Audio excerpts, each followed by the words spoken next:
Hello and welcome to Moderate Fantasy Violence, a podcast about pop culture and the world around it. And this is episode 69. Nice.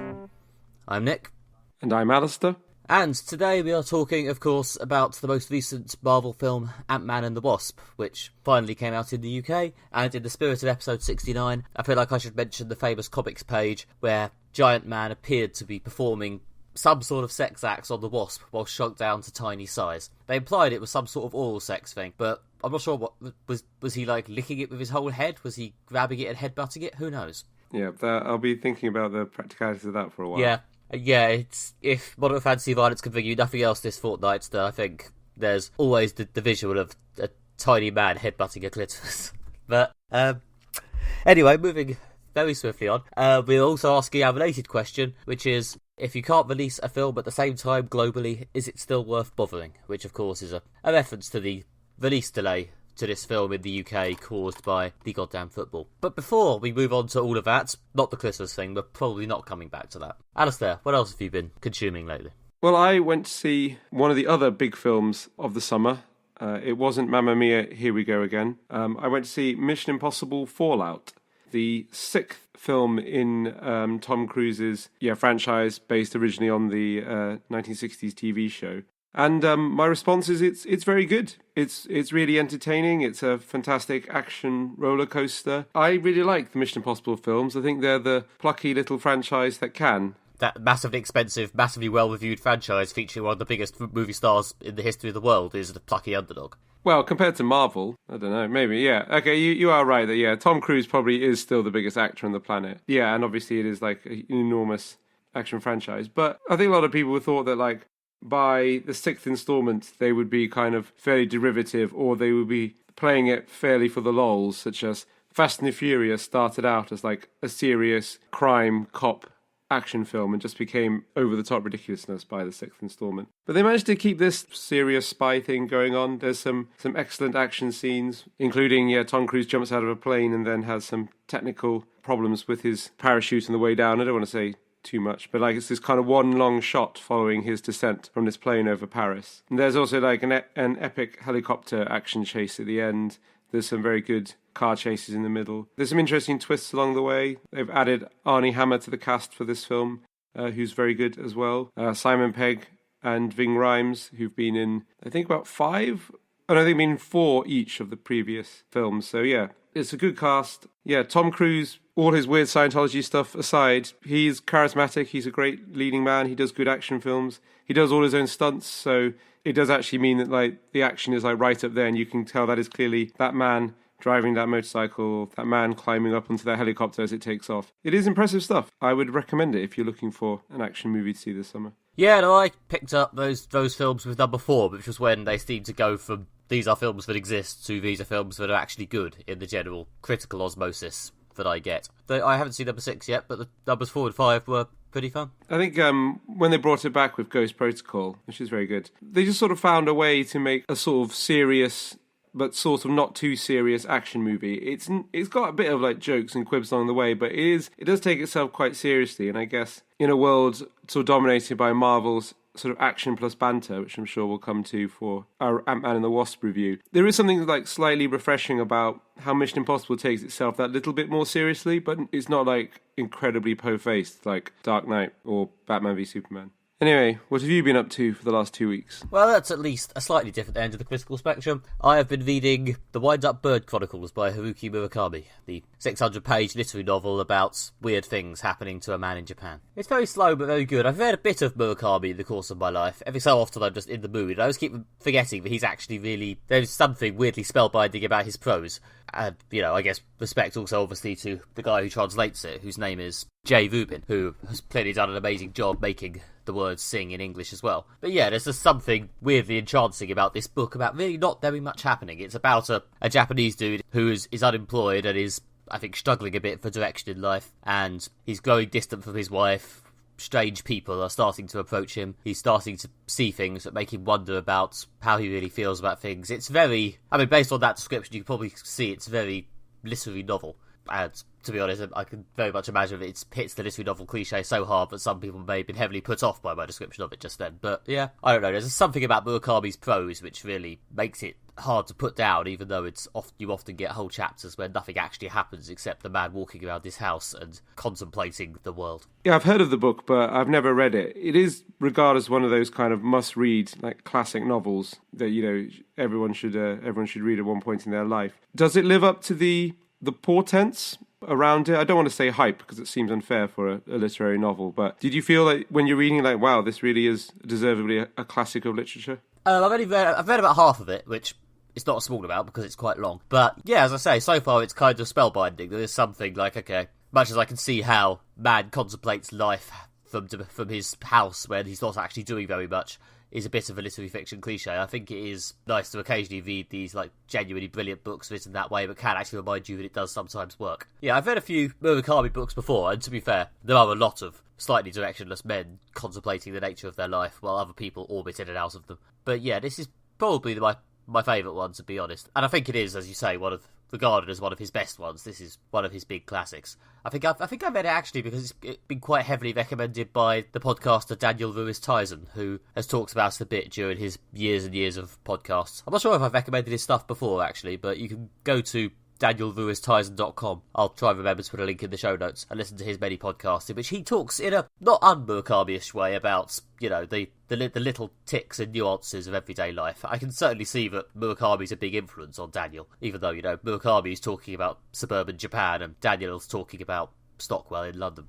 Yeah, but they share this sort of love of the minutiae of life. Well, Daniel's favourite reviews of himself, I think, is Master of the Minutiae, and yeah, it's something that he and Murakami very much have in common. But yeah, I think Daniel had a new series on Resonance FM recently, which hopefully is on some sort of on-demand service. Again, if we're all very lucky, I might manage to put a link up in the show notes. But yeah, if you particularly enjoyed one or the other, then I'd recommend checking out the other one. They are both weirdly spellbinding descriptions of day-to-day mundanity.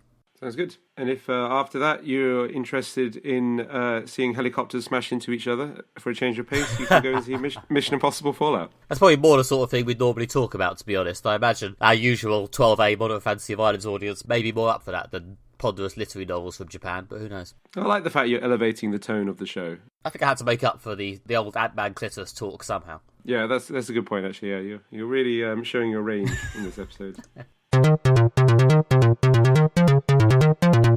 First up this episode, we will be reviewing Ant-Man and the Wasp, the final Marvel film of 2018.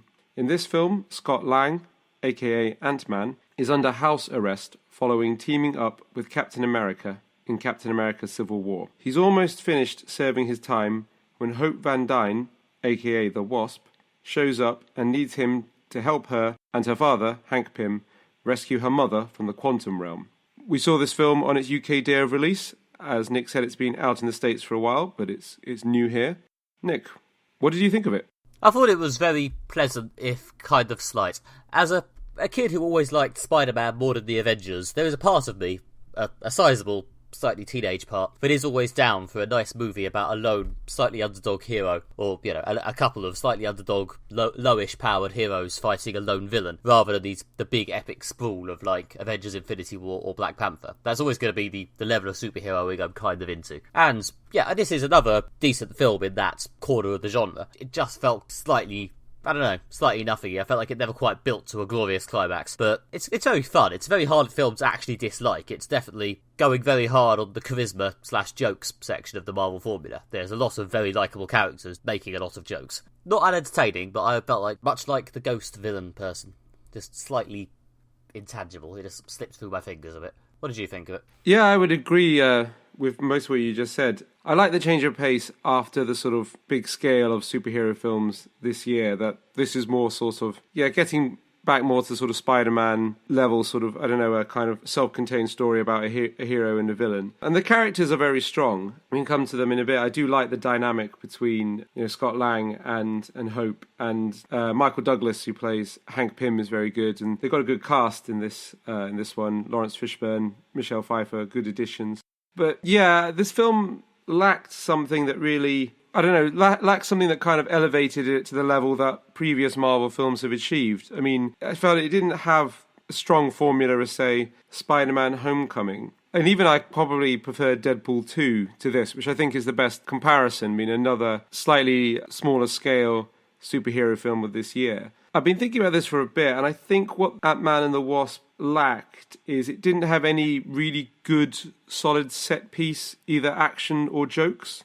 Deadpool 2 has the excellent X-Force team up right in the middle of the film that's just like a flawlessly brilliant comedic action scene. The first Ant-Man the film had that great final showdown, with the kind of Thomas the Tank Engine smashing, and then they had a train fight on a model train set, and obviously occasionally just cut back to human scale, and the whole thing looks really funny as well as being a good action sequence. I think this film really lacked a really solid action comedy set piece. I mean, it did have a lot of good jokes, and it did have some good action scenes, but it just didn't have anything that was kind of really almost wow, that's impressive. Yeah, definitely at the end, I was definitely waiting kind of perhaps for that one big set piece. I mean, considering the number of times we've made criticisms about the length of the third act action sequence in Marvel films, behold my aching hypocrisy. But when the action bit at the end came to a finish and they moved into what seemed to be the conclusion, payoff, epilogue bit, I was a bit sort of, oh, was that it? Was there not going to be a big, intense, emotional showdown with an actual sense of danger?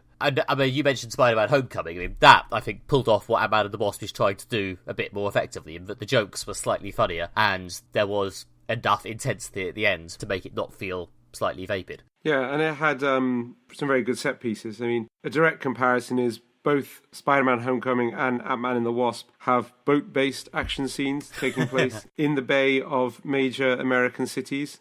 New York, obviously, for Spider-Man, and San Francisco for Ant-Man and the Wasp. And the Spider-Man one is again an excellent action set piece when he's trying to hold his boat together as it falls apart, and it's just a good scene. And this one, it's in the trailer for those who haven't seen the film, when Ant-Man becomes Giant Man or Giant Man. Not sure on the pronunciation of that. I think it's Giants, man. The Giants part is just an Easter egg for those of us who really like puns. It's a strong pun. It's just, I mean, it's not a bad sort of sequence when he becomes giant and has to kind of steal the MacGuffin back from the villain. But it's just not as solid. It's just not as a solid sequence. I mean, it's good, but it doesn't quite elevate it to the level that previous Marvel films this year and previous years have achieved.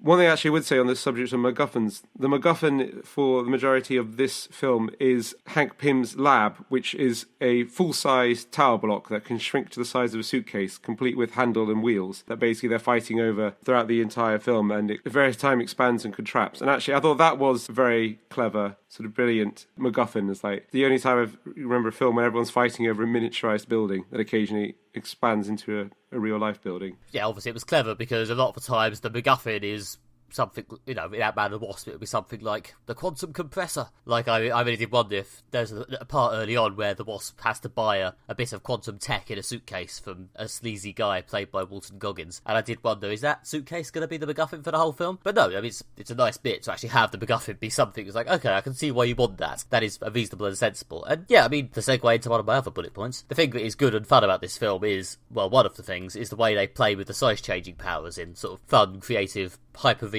playing with toys type way. There is something quite gleeful about when they do things like growing and shrinking his lab, or growing and shrinking Pez dispensers, or salt shakers, or getting bigger and then smaller, or a scene where the Wasp is fighting a bunch of baddies in a kitchen and she's getting nearly killed by spatulas and knives is pretty cool. Yeah, I mean, like I say, it's got some great set pieces. Well, it's got some great set pieces. It's never kind of, again, elevated to the previous heights. But I do like that, you say, they're good scenes, like the Wasp running along the side of the blade and in the kitchen fight and things like that. They're good scenes. Yeah, I think to be honest, they just managed to throw in one really brilliant top-of-the-line one at the end. That might have completed it for me, but they didn't. And as a result, it just sort of felt like it stopped. But as you say, I did like the sort of character core they've set up. I mean, Paul Rudd is incredibly likeable as Ant-Man. Yeah. As I sort of implied earlier, a lot of these Marvel films do rest on the charisma of the hero, and Paul Rudd's sort of schlubby underdog charisma is very strong. He was really great in his one bit in Captain America Civil War, and yeah, he's pretty great here. They have made an effort to actually reflect the change of title and make Hope Van Dyne, the Wasp, a bit more of an equal co-lead, or at least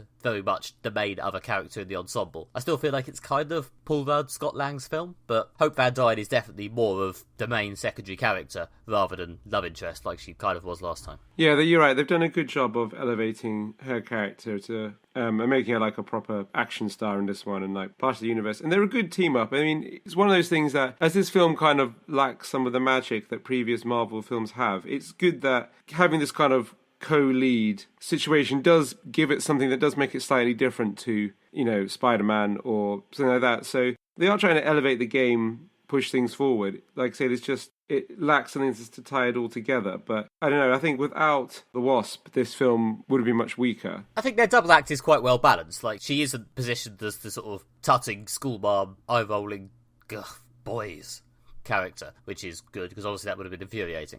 They gave Wonder Woman a bit of that material in Justice League, and it was annoying then. And yeah, they don't do that. They don't have them get back together romantically at the end of the film, even though that is the kind of place where they often would kiss just because it's the end of the film. It's, it's heavily hinted that their relationship has been some substantial way repaired. They are, clearly liking each other's company again, but there's no sort of, right, it's the end of the film, we better have a big obvious on-screen reconciliation to make it clear that that's happened. Yeah. That was good. I mean, the fact that they're not quite together does also mean that, there's still some tension to play with in the third film, which it does look like they're implying we'll get. Yeah. Also, I did like the villain in this film, Ghost, played by Hannah John Kamen, veteran British actress of quite a lot of British TV shows. She was in The Tunnel, I think, Death in Paradise, Misfits, Game of Thrones. And I thought she was a very good villain in this. Again, this might be veering into spoilers, so again, as I often say, if you're chronically spoiler-averse, skip ahead, times are in the show notes. Yeah, the Ghost character is someone who has suffered a previous exposure to quantum experimentation and now sort of flickers in and out of reality phases, which gives her a superpower to pass through things. Obviously, it's causing her great pain and she's sort of slowly flickering out of existence, and she's motivated to steal the lab MacGuffin because she thinks she can fix herself. I thought she's a good villain in that she's got a really transparent, this phasingly transparent plotline. And I mean that in a kind of accessible way. It's like, we understand she's in pain, she's dying, she wants to save herself, she's not motivated by desire for power or even revenge, although she's clearly quite angry at Hank Pym and the technology that's led to her situation. But she's not really motivated by revenge, hatred, power, money. She just wants to save herself, and who wouldn't want to save themselves from dying? But yeah, I kind of liked that the villain has some accessibility to her. I mean, again, contrast that to Justice League, in which Steppenwolf was like, what did Steppenwolf want other than evil for evil's sake and destruction for destruction's sake? This was, again, obviously not winning any awards for detailed, complex characterization, but for a superhero action movie, I thought that's a kind of relatable, believable villain that was well acted. Yeah, it's certainly a step up on the general evil, greedy businessman played by, I think, Kerry Stoll in the first Ant-Man film, who, again, Kerry Stoll acted it fine, but it was not a particularly interesting or good character. It was just a general evil businessman who, to nobody's surprise, turned into an evil version of Ant-Man at the end of the film. Yeah. The fact that the villain was A, had a bit more nuance and motivation than that, and B, wasn't just an evil version of the main character. Credit to both. Yeah. And yeah, Hannah John Kamen was good. She has the exact same voice as Thandie Newton, which I probably only noticed because I've just watched the second season of Westworld, but yeah, it was honestly distracting how identical they sound. Yeah, but she's one of those people I've seen in quite a lot of things, like Game of Thrones or things like that. She's always been good, and I'm glad she's taking a step up now, being kind of lead Marvel villain. And yeah, it's good to see a woman of colour in a lead villainous role,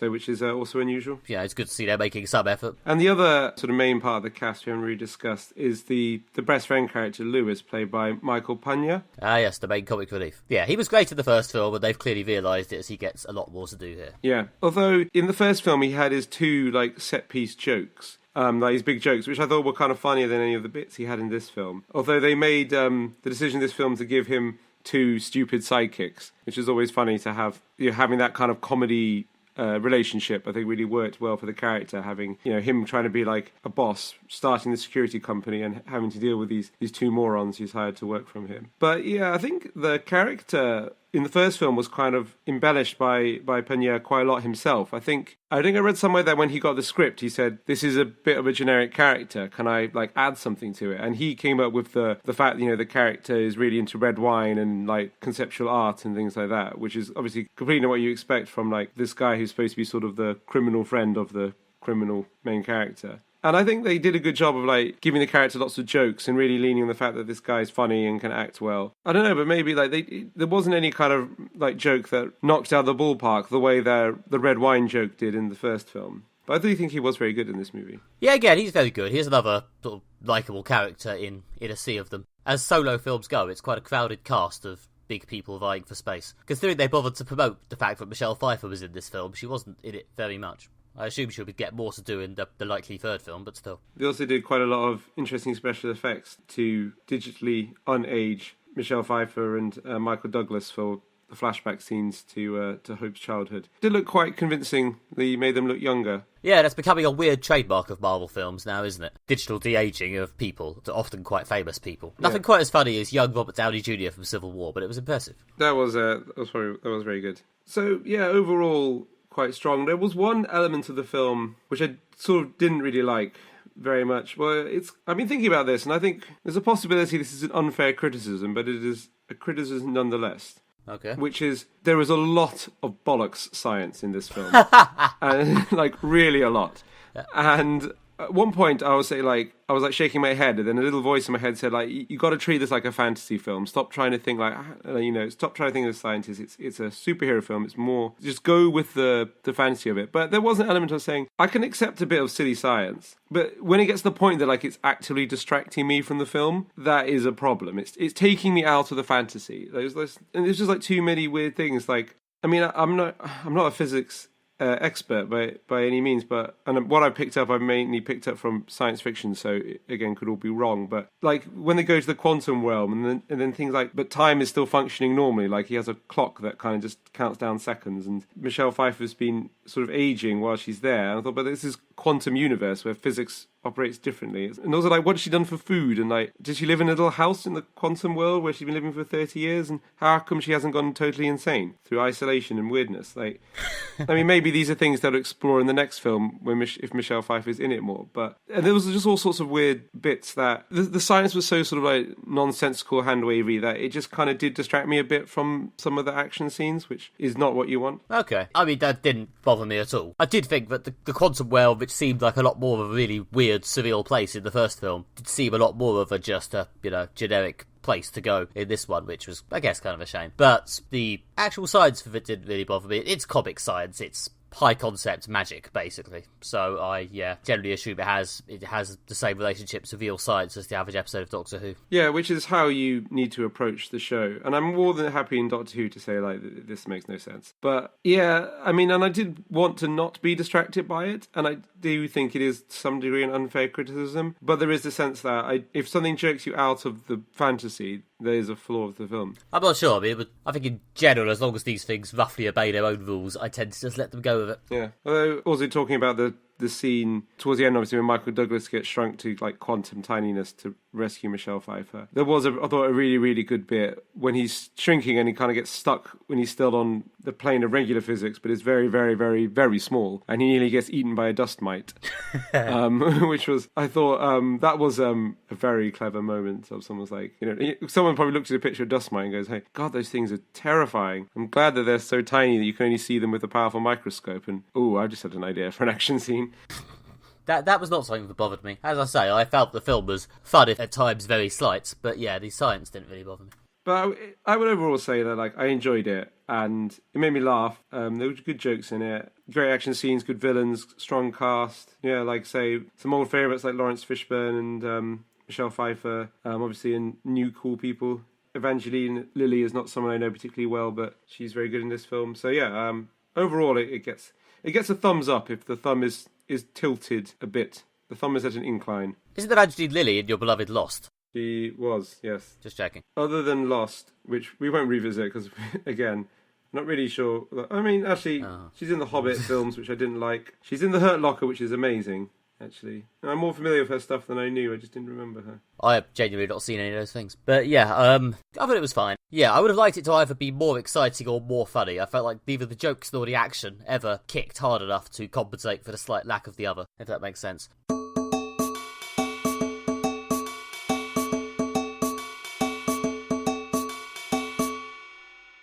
Next, we will be discussing, if you can't release a film at the same time globally, is it worth bothering? This is because Ant-Man and the Wasp was released on the 25th of June in the US, and then in the 3rd of August in the UK. Does this affect the impact of the film? Is it annoying for British Marvel fans? Yes.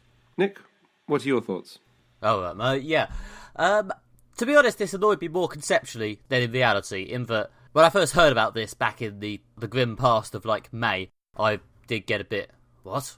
But in reality, it's been a bit of a busy July for me, and I didn't really notice the fact that I hadn't seen the new Ant-Man film. Had it been Avengers Infinity War, I think I would genuinely have been quite annoying, because the ending of that barely went unspoiled over a weekend, never mind a month. But Ant-Man and the Wasp, well, there wasn't really anything to spoil, to be honest, as I said, there wasn't really that big an ending. And the only bit you could have spoilt is in one of the post-credit scenes, and I could probably have guessed it, to be honest. In practice, no, not really. I'm kind of curious, just in my position as a superhero film nerd, whether it will actually affect the UK takings of it. Like, whether the fact that we've missed out on the first big wave of online talk about it will actually matter to the people. But it hasn't massively affected my enjoyment, to be honest. Yeah, I mean, I think I can see why they decided to release it later in the UK and some other territories, because they didn't want to conflict with the World Cup, which in retrospect, probably a good idea, because when England did better than normal in the World Cup, and also it became very, very hot, probably the cinema isn't where people wanted to be. However, I do sometimes wonder if they mistimed it now, because clearly they're going up against both Mission Impossible Fallout and Mamma Mia, Here We Go Again. I mean, cinemas must be absolutely raking it in this week. It was interesting looking, when I was booking my tickets, Ant-Man and the Wasp, the local Odeon only was really, I think, showing those 3 films, and I think a few kids' things for the summer, because they clearly had to donate, rather than showing a wider range of screenings, they had to give as much time over to basically the huge demand for these 3 films all coming out around the same time. Yeah. Which I guess cinemas are making a lot of money, which is it's always good. The local cinemas will stay open, but I think it's putting pressure on audiences. I mean, I can see how people are like, well, I only go to see like 1 film a month or whatever, and I want to see all 3 of those. Which one am I going to choose? Is there, I mean, I don't know, I don't want to prejudge based on anything, but is there a huge crossover between the Ant-Man / Mission Impossible and Mamma Mia audiences? Who knows? I can see people, I mean, they're the big films of the summer. People want to see what are the big films of the summer. They've all got, I haven't seen much of the press around Ant-Man and the Wasp, but certainly the buzz around both Mission Impossible Fallout and Mamma Mia, Here We Go Again is you should go see these. They're great in the cinema. They're fun. They're entertaining. I was about to say some kind of sexist drivel that like, oh, the boys want to see Mission Impossible Fallout and the girls want to see Mamma Mia, Here We Go Again. And maybe we'll just compromise on Ant-Man and the Wasp because it works for both. I thought that is obviously just ridiculous gender stereotyping. I steered around the gender stereotyping, but they are just different genres of films. I mean, I can see Ant-Man and the Wasp and Mission Impossible cannibalising each other's audiences a bit. But on the other hand, as you say, there aren't that many other films out. People could probably find time to see both. They're all summer spectacles. Well, yeah, I mean, it's August. I mean, I don't really go to the cinema in August for the latest confusing art house film, to be honest. That's like November, December. Yeah. I guess this is the season of a few obvious mass blockbusters. It's interesting that actually, like, it's been mainly, like, the buzz is, like, say, it's mainly been hits as well. There hasn't been, like, a disappointing flop this summer. Yeah, I mean, it's been a weird year for the cinema. There haven't been that many, like, big disappointments, but there haven't been any real surprises either. You know, the big franchises have all produced their latest thing, and it's mostly been quite good, or at least decent, and that's been it, really. I mean, I guess A Quiet Place was kind of a surprise, but aside from that, yeah, there you go. I mean, what we were saying about audiences, I mean, as they pointed out on the Cinematic Universe podcast, which, as I always say, or at least have said a couple of times, is if you want to hear some proper, informed, yet faddish discussion about superhero films, is definitely the one to listen to. The reason we have this at all is that superhero films have now reached a point of success where there's significant crossover between the audience for superhero films and the audience for the World Cup. So, you know, it's their own fault for being popular, really. Yeah, no, there's a valid point. And that's also why I'm saying, like, why Ant-Man and the Wasp is sort of competing with Mamma Mia, is that they're big events. Yeah. Is the thing. They're big mainstream events at this point, and you need your mainstream audiences. Also, these films are so expensive to make that they need to achieve mainstream success. I mean, maybe something like Deadpool that's a bit cheaper can kind of rely on being a bit more niche. But these things do need to achieve mainstream success, which is why these scheduling things are sort of important considerations, certainly for filmmakers. On the whole release schedule issue, I mean, it didn't really affect my enjoyment of the film.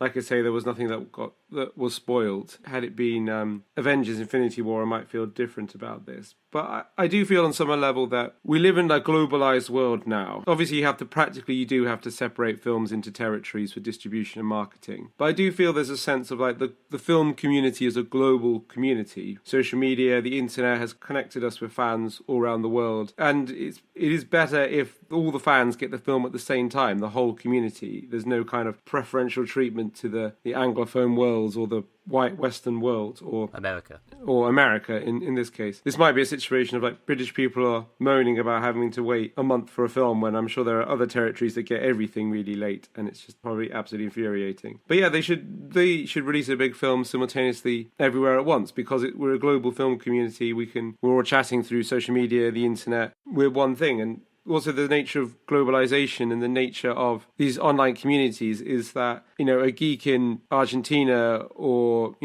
America, Britain, Australia, India, Russia have probably more in common with each other despite their language and cultural differences than they do with mainstream culture in those countries. I mean, obviously we can argue that superhero films are mainstream culture, but the fact that the audience transcends national boundaries and kind of imposing these national restrictions through staggered release schedules doesn't really make sense in a sort of globalized, sort of social media-based film market. Yeah, I mean, a lot of people talk about the death of the communal experience, but I kind of feel like it's still there, it's just online instead, and instead of being everyone's watching the same thing at the same time, it's more everyone sees the same thing around the same time. And I don't know, it does feel like you do sadly lose a bit of something when that's taken from you. Like, I don't think anyone's Ant-Man and the Wasp experience has been ruined for them, because, as I say, partly I don't think there were that many big spoilers to drop. But I do think there's a certain sense of anticlimax and excitement, and I just don't feel as infused now that everyone else has had their big internet water cooler moments about it a month ago without me. Yeah, I don't feel as much involved in a big global event as I was for Black Panther or Avengers Infinity War. Now, that's partly because those are just higher profile films. They were bigger, they were more fresh and impactful, and they were more of just events in and of themselves. I think it's unfair to measure Ant-Man and the Wasp by that yardstick. That said, I don't feel as much a part of a global event around this as I did, for other films. And it's because of this slightly, let's go back 10 years and have staggered release schedules. Well, yeah, I mean, I'm assuming the reason we release things at the same time nowadays is partly spoilers and partly piracy, isn't it?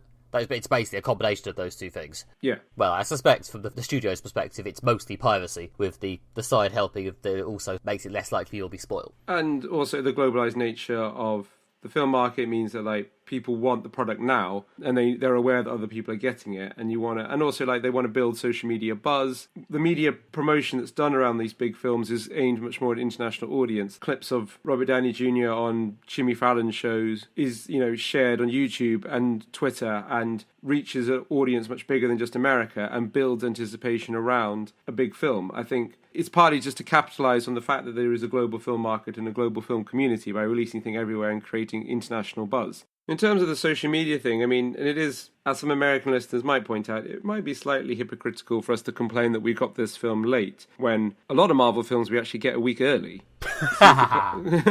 It does actually seem to they do seem to release them about a week earlier in Britain a lot of the time than America. And I assume that's to build social media anticipation for the American release. They want to release it in Britain and get the global film community and the global media talking about these films, build up steam so that when they release in America a week later, they release to a heightened sense of anticipation, which translates into sales. It's true, maybe this is just our chickens coming home to roost.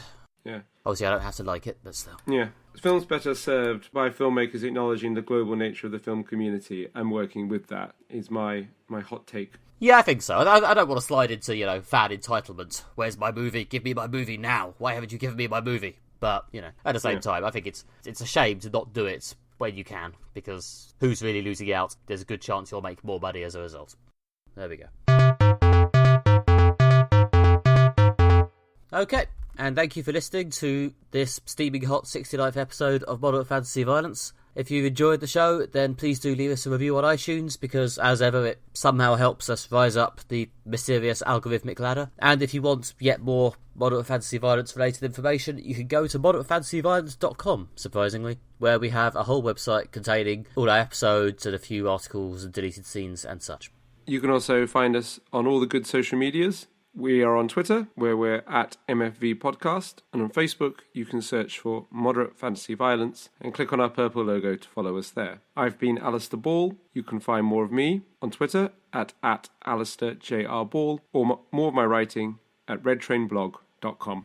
And I've been Nick Bryan. You can find more from me on Twitter as @NickMB, or you can go to my website at nickbryan.com to see various comics I've written, as well as buy my Hobson and Shaw books, or indeed my limited edition comic black and white anthology thing, which I only printed 25 copies of, and I believe I've got about half of those left as of this recording, and this isn't going out for a couple of weeks due to various summer things, so might well be completely gone by now. If so, hopefully I'll remember to edit this bit out. Anyway, we'll be back in a couple of weeks, for you anyway, with our coverage of the start of Better Call Saul Season 4.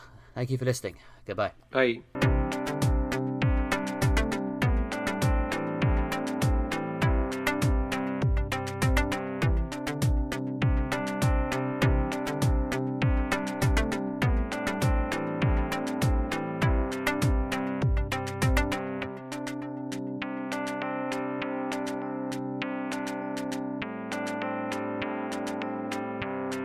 When you were doing your intro to that, I didn't want to interject and derail your kind of first thoughts bit, but you did say this film failed to build to a glorious climax, and I was about to interrupt and say, please stop the clitoris jokes. Nice.